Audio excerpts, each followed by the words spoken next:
Hello friends, இன்றைக்கி நம்ம சேனலில் என்ன வீடியோ பார்க்க போனால் வெஜ் பிரியாணி எப்படி செய்கிறதுன்னு தான் பார்க்க போகிறோம்.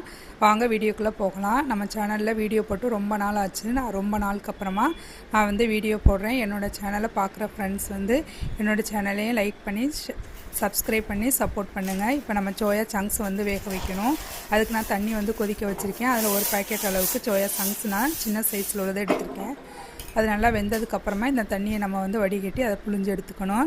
இப்போ நான் ஒரு கப் அளவுக்கு ரைஸ் எடுத்துக்கிறேன். ஏன்னா 2 பேர் தான் சாப்பிட போகிறோம். அதனால் நான் ஒரு கப் அளவுக்கு ரைஸ் எடுத்துக்கிறேன். தேவையான காய்கறியும் எடுத்து வச்சாச்சு.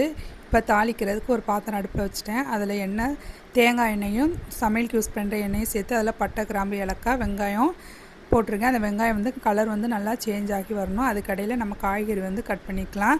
அதுக்கு நான் பீன்ஸ் எடுத்திருக்கேன், கேரட் எடுத்திருக்கேன். நமக்கு உருளைக்கிழங்கு தேவைனாலும் உருளைக்கிழங்கு சேர்த்துக்கலாம். நான் இப்போ இந்த 3 காய் மட்டும்தான் போட்டு செய்ய போகிறேன். இப்போ இது மாதிரி நல்லா பெரிய பெரிய சைஸாக நம்ம கட் பண்ணி பிரியாணி செய்யும்போது காய்கறிலாம் குழஞ்சி போகாமல் நல்லாவே இருக்கும். அதனால் இந்த சைஸில் நம்ம கட் பண்ணி எடுத்துக்கணும். நம்ம சோயா சங்க்ஸையும் நல்லா வடிகட்டிட்டு ஒரு நல்ல தண்ணி ஊற்றி கழுவி எடுத்துக்கலாம். கழுவிட்டு இதை நல்லா புழிஞ்சு எடுத்துக்கணும். இன்னொரு அடுப்பில் 2 கப் அளவுக்கு தண்ணி கொதிக்க வச்சிருக்கேன். முட்டை வேக வச்சுருக்கிறதுக்கு இன்னொரு அடுப்பில் வச்சுருக்கேன். இப்போ வெங்காயத்தை ஒரு தடவை நல்லா கிண்டி விட்டுறலாம். வெங்காயம் கலர் நல்லா சேஞ்ச் ஆகி வரணும். வெங்காயம் வதக்குனதுல தான் நம்ம பிரியாணியோடைய டேஸ்ட்டே இருக்குது. அதனால் நல்லா கலர் சேஞ்ச் ஆகி வரட்டும். இப்போ கலர் நல்லா சேஞ்ச் ஆகிடுச்சு. இப்போ இதில் நம்ம மிளகாய்த்தூள் சேர்த்துக்கலாம். நான் 1 டீஸ்பூன் அளவுக்கு மிளகாய்த்தூள் சேர்த்துக்கிறேன். மிளகாய்த்தூள் அவங்கவுங்க காரத்துக்கு தகுந்த மாதிரி நம்ம மிளகாய்த்தூள் சேர்த்துக்கலாம். இப்போ மிளகாய்த்தூளை நல்லா எண்ணெயில் வதக்குனதுக்கப்புறமா நான் 1 டேபிள் ஸ்பூன் அளவுக்கு இஞ்சி பூண்டு பேஸ்ட் சேர்த்துக்கிறேன். இஞ்சி பூண்டு பேஸ்ட் 1 கப்புக்கு 1 டேபிள் ஸ்பூன் அளவில் தான் நான் எப்போயுமே சேர்ப்பேன். அதனால் நான் 1 டேபிள் ஸ்பூன் அளவுக்கு இஞ்சி பூண்டு சேர்த்து அதோடைய பச்சை ஸ்மெல் போனதுக்கப்புறமா நான் சோயா சங்க்ஸ் சேர்த்துக்கிறேன். இந்த எண்ணெயிலே நல்லா சோயா சங்க்ஸ் வதக்கும் போது தான் நல்லா ஃப்ளேவராக இருக்கும். உப்பு, காரம் எல்லாமே பிடிக்கும். அதனால் எண்ணெயிலே நல்லா அதை வதக்கினதுக்கப்புறமா நம்ம கட் பண்ணி வச்சுருந்த கேரட்டு, பீன்ஸையும் சேர்த்து நல்லா எண்ணெயில் வதக்கிக்கலாம். ஒரு 2 மினிட்ஸ்க்கு மட்டும் வதக்கி விட்டுக்கலாம். இதை ஒரு 2 நிமிஷம் மூடி போட்டாச்சு. இப்போ மூடி திறந்து நல்லா மிக்ஸ் பண்ணி விடலாம்.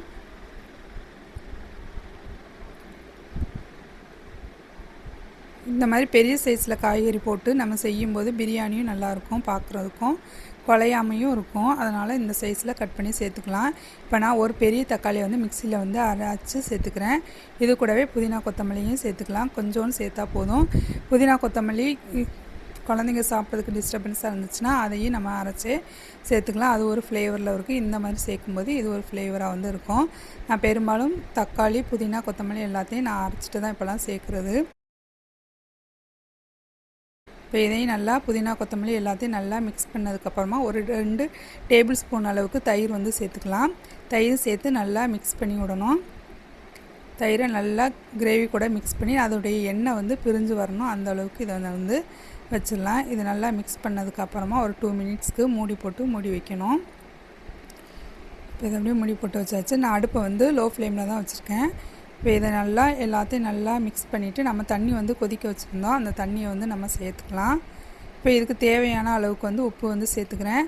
அரிசிக்கும் சேர்த்து இப்போ இதிலேயே நம்ம சேர்த்துக்கலாம். முன்னாடி அரிசியை வேக வச்சுட்டு அதுக்கப்புறம் சேர்ப்போம். இது 1 பாட் ரைஸ் மாதிரி ஒரே இதிலே செய்ய போகிறோம். இப்போ இது கூடவே நம்ம கரம் மசாலா சேர்த்துக்கலாம். நான் மற்ற பிரியாணிக்கு கரம் மசாலா சேர்க்குறது இல்லை. இது வெஜ் பிரியாணினால் கொஞ்சம் டேஸ்ட்லெஸ்ஸாக இருக்கிற மாதிரி இருக்கிறதுனால கொஞ்சம் ஃப்ளேவராக இருக்குமேங்கிறதுக்காக நான் கரம் மசாலா சேர்த்துக்கிறேன். இப்போ நம்ம தண்ணி கொதிக்க வச்சுருந்தோம். அந்த தண்ணியை சேர்த்துடலாம். இது கொதிக்க வச்ச தண்ணினால சீக்கிரமாகவே நல்லா கொதி வந்துடும். இப்போ இதை மூடி வச்சிடலாம். தண்ணி நல்லா கொதித்ததுக்கப்புறமா தான் அரிசி போடணும். அப்போ தான் நல்லா அரிசி பொலன்னு உதிரியாக வரும். இப்போ இதை எல்லாத்தையும் நல்லா ஒரு தடவை மிக்ஸ் பண்ணி விட்டுட்டு உப்பு எல்லாம் இருக்குதான்னு செக் பண்ணிவிட்டு நம்ம ஊற வச்சுருந்த ரைஸை சேர்த்துக்கலாம். தண்ணி எல்லாத்தையும் நல்லா வடிச்சிட்டு சேர்க்கணும். தண்ணி அரிசிக்கு மேலே கொஞ்சம் இருக்கணும். அந்த மாதிரி வச்சா தான் நல்லா அரிசி வெந்து வர்றதுக்கு கரெக்டான பதமாக இருக்கும். தண்ணி காணலைன்னா கொஞ்சோண்டு தண்ணி சூடு பண்ணி ஊற்றிக்கலாம். இப்போ நான் கரெக்டாக இருக்குது. எனக்கு அரிசிக்கு மேலே கொஞ்சம் தண்ணி இருக்கிற மாதிரி நம்ம பார்த்துக்கணும்.